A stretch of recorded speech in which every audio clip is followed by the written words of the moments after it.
आज से नए आपराधिक कानून का शुभारंभ हो चुका है। देश भर में इसे लागू कर दिया गया है। क्या है नया आपराधिक कानून, इसको लेकर जगह जगह जागरूकता अभियान चलाई जा रही है। बहरहाल आपको बता दें कि नए आपराधिक कानून को लेकर बिहार के पूर्णिया जिले के बनमनखी के एसडीपीओ ने भी जागरूकता अभियान चलाई। बता दें कि बनमनखी थाना परिसर में यह आयोजन हुआ। एसडीपीओ हुलास कुमार, थानाध्यक्ष Rajkumar Chaudhary, SI Varun Jha, SI Rahul Kumar, SI Santosh Kumar के साथ पुलिसकर्मी और अन्य लोग भी इसमें शिरकत किए। एसडीपीओ हुलास कुमार ने बताया कि आज देश में सीआरपीसी, आईपीसी खत्म हो गया है और इसी तरह से इसमें नए कानून के जोड़े गए हैं। यह पूरी तरह से कानून क्या है, यह आम लोगों को जानना चाहिए। टेक्नोलॉजी पे अधिक जोर दिया गया है। हम लोगों ने बिहार पुलिस की तरफ से सभी अनुसंधानकर्ताओं को एक लैपटॉप, एक मोबाइल देने का वहाँ से मुख्यालय से हो रहा है। इसमें जल्द ही प्रगति की जाएगी। जब से वहाँ से जैसे ही हम लोग के पास आ जाते हैं तो जो भी प्रक्रिया होगी डिजिटल रूप से हम लोग उसमें और सक्षम हो पाएंगे और तेज़ी से इसमें काम किया जाएगा। जो बढ़ते साइबर अपराध हैं, साइबर अपराध में भी हम लोग इस नए कानून के तहत बहुत अच्छे से इसको हैंडल कर पाएंगे। एक जो बड़ा बदलाव किया गया वो ये है कि इलेक्ट्रॉनिक साक्ष्य, जो कि पहले हम लोग सेकेंडरी एविडेंस माना जाता था, अब जो है उसको इलेक्ट्रॉनिक साक्ष्य को प्राइमरी मतलब पहले उसको फर्स्ट प्राथमिक साक्ष्य के रूप में देखा जाएगा। तो इससे फ़ायदा ये होगा कि पहले जो हमें था कि डायरेक्ट इलेक्ट्रॉनिक एविडेंस हम लोग नहीं पेश कर पाते थे, उसके लिए जो हमें डॉक्यूमेंट्री जो 65 डे सर्टिफिकेशन ये सब की आवश्यकता होती थी। अब हम लोग इलेक्ट्रॉनिक साक्ष्य को भी as a primary evidence court में दे सकेंगे। इससे जो है साक्ष्य में हम लोग को देने में मजबूती होगी। अब हर जगह जो है बहुत सारे फ्रॉड्स जो हैं, साइबर फ्रॉड हो रहे हैं। कोई घटना जो है कंप्यूटर, मोबाइल इस सब के जरिए से हो रही है, तो उसके जो भी एविडेंस होंगे तो हम लोग डायरेक्टली उसको अब जो है कोर्ट में प्रस्तुत कर पाएंगे, जिससे कि न्याय प्रक्रिया में भी तेज़ी आएगी और जो उस पर कन्विक्शन होगा, जो डिसीजन होगा वो भी जल्दी लिया जाएगा।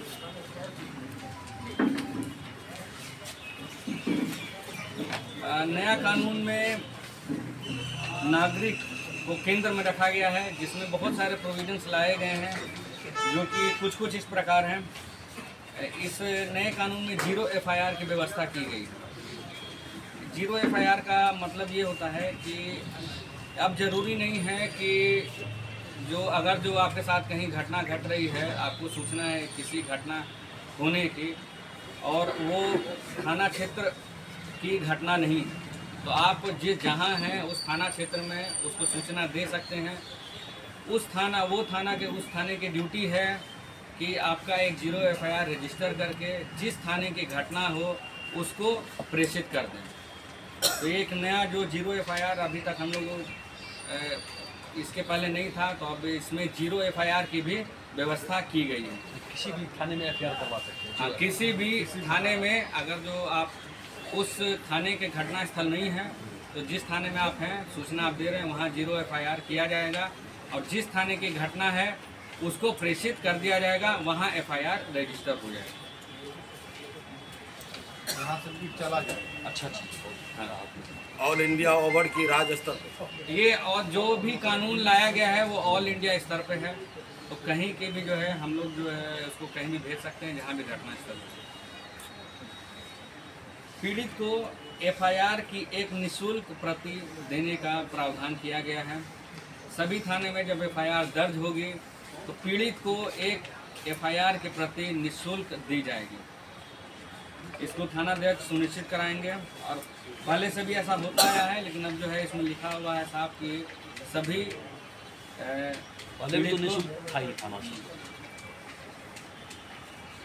एक नया प्रोविज़न लाया गया है जो कि बहुत ये नागरिक को ध्यान में रखते हुए किया गया है कि 90 दिनों के अंदर अनुसंधान में जो प्रगति है पीड़ित को इसके संबंध में सूचना दी जाएगी। ये प्रोविज़न नया है, पहले इसका इस तरह का कुछ बात नहीं थे।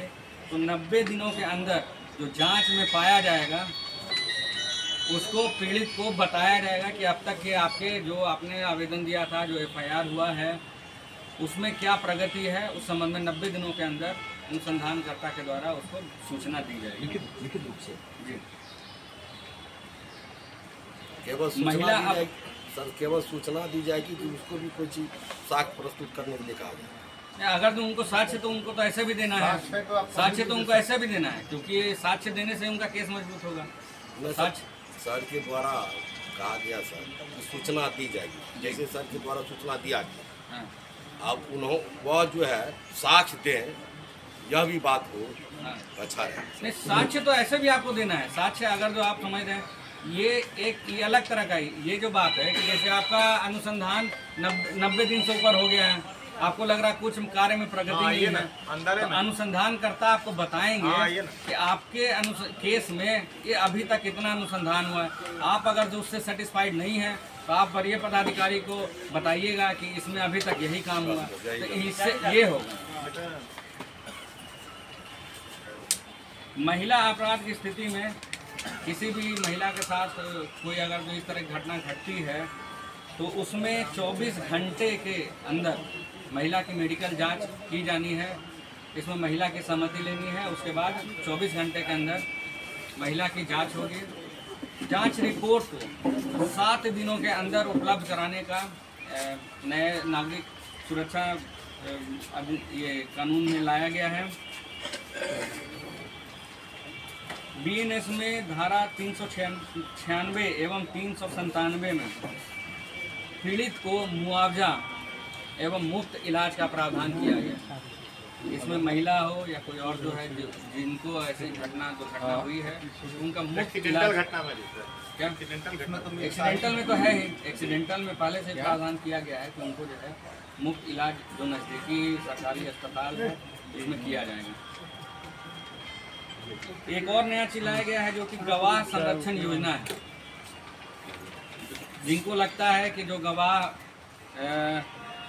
गवाही देने से कुछ उनके साथ अनहोनी हो सकती है, तो इसलिए इस बार जो है गवाह संरक्षण योजना का प्रावधान लाया गया है। उन्होंने जनता की सहूलियत के लिए बताया कि इसकी जानकारी होगी तो आप बेहतर तरीके से अपनी कंप्लेंट दर्ज कर सकते हैं। थाना आने की जरूरत भी नहीं पड़ेगी। आजकल डिजिटल का ज़माना है तो डिजिटल भी हो जाएगा। शिकायत मिलने पर प्राथमिकी दर्ज कर ली जाएगी। कुछ मामलों में FIR करने के पहले प्रारंभिक जांच में भी छूट मिलेगी। इसमें जांच में तेजी आएगी और नए तरीके के क्राइम को मेंशन भी किया गया है, जिसमें संगठित अपराध, आतंकवाद, मॉब लिंचिंग एवं चेन स्नैचिंग भी शामिल है। नए आपराधिक कानून के टेक्नोलॉजी बहुत खास होगी। जैसे होता था कि अगर कोई लड़का कोई लड़की से बात कर रही है, उसको ऐसा आश्वासन दे रहा है लड़का कि हमसे शादी करें, और वो ऐसा नहीं करता है। तो पहले था कि जैसे रिकॉर्डिंग वगैरह लड़कियां रखती थी तो उसको ना सेकेंडरी तौर पे देखा जाता था। आज उसको प्राइमरी एविडेंस मान लिया गया है। जैसे अगर कोई इसका साक्ष्य रखे हुए है, कॉल रिकॉर्डिंग हो या फिर वीडियो रिकॉर्डिंग हो, तो उसको प्राइमरी देंगे, पहला साक्ष्य मानेंगे। और पहले ऐसे मतलब जमानत देके या फिर ऐसे छोड़ दिया जाता था। आज वो अपराध के गिरते हुए है, उसको ना हम लोग एकदम कड़ी से कड़ी उसको सजा दिलवाएंगे। अगर वैसा कोई साक्ष्य है, झूठ बोला है, झूठ बोल के किसी के साथ धोखा किया है, कोई लड़की हो कोई महिला हो कोई भी हो, तो उनके साथ उनको छोड़ा नहीं जाएगा। और भी बदलाव किए गए हैं इसमें। घर बैठे कोई अगर कोई आवेदन करना चाहे तो वो कैसे करेंगे? जी, उसके लिए एक एप्लीकेशन है, आप प्ले स्टोर पर है इसका, NCRB का, नेशनल क्राइम ब्यूरो का। उस पर आप जाके डाउनलोड कीजिए और उसमें सारे कुछ बताए गए हैं।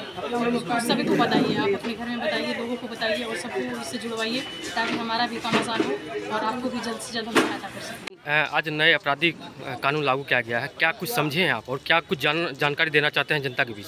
बिल्कुल, इसमें समझे भी, और नया कानून जो पारित हुआ है यह बहुत ही अच्छा चीज़ हुआ और पूरे देश के लिए हुआ है।